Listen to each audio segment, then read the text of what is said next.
Hello everyone, welcome back to my channel, Do It With Us. In today's video, I'll show you how to read Instagram messages without being seen. First, open the Instagram app on your device.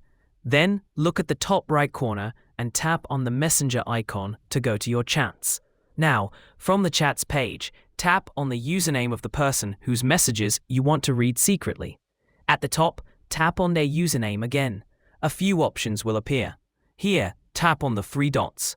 Once again, you'll see a few more options. From these, tap on Restrict. After restricting the account, go back to your chats page. Now, if you receive a message from that person, it will not appear in your main inbox. Instead, you need to tap on the Request section. Their messages will appear there. Just tap on it to open and read.